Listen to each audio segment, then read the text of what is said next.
My name is Rebecca Merlin, and I am an MBA student taking Dr. Tran's class in marketing. Hello, my name is Alani Hodge. I am a global hospitality and tourism major, currently taking Dr. Tran's planning and design class. Hi, my name is Kendall Mormon, and I am also in Dr. Tran's planning and design class and also majoring in global hospitality and tourism management. So in the competition, we were forecasting occupancy for Nashville's Central Business District. And the reason that we were doing that is so that we can find a way to mainstream the forecasting. So it was a 7-week competition, and at week 3 we actually hit direct on the actual occupancy for Nashville. There was a spike in week 6 that we definitely didn't foresee happening, and it put us with a big gap. But overall, even with that gap, our main error ended up being 0.87 points in accuracy. In this competition, we have data ranging from 2020 to most recent 2025, which was, I think, the second week of September. Yeah, so we were debating kind of back and forth whether or not to include the 2020 data, since that was prime COVID era,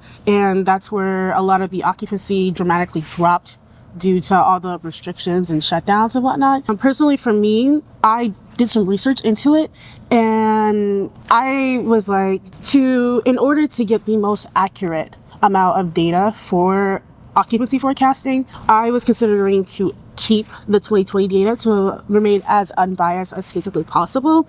But some of the other teammates decided to go without it for week 1, and then we talked about this actually after we got the results for week 1, and then we decided to compare having the 2020 data or without the 2020 data and using your data that you got to come up with the forecast. The lesson that I can take away is that it's not as easy as it seems. It was actually very hard to predict.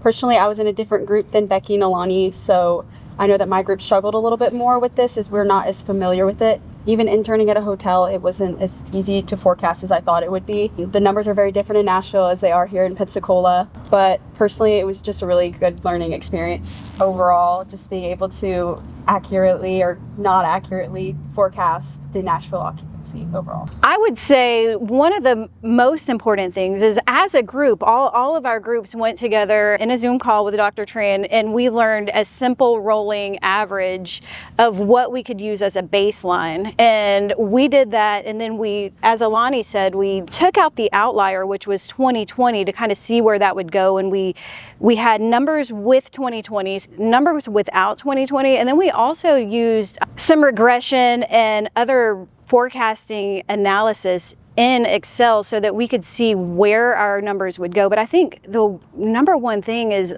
looking to what's going on in that community and what actually brings foot traffic into the hotel and not just locally.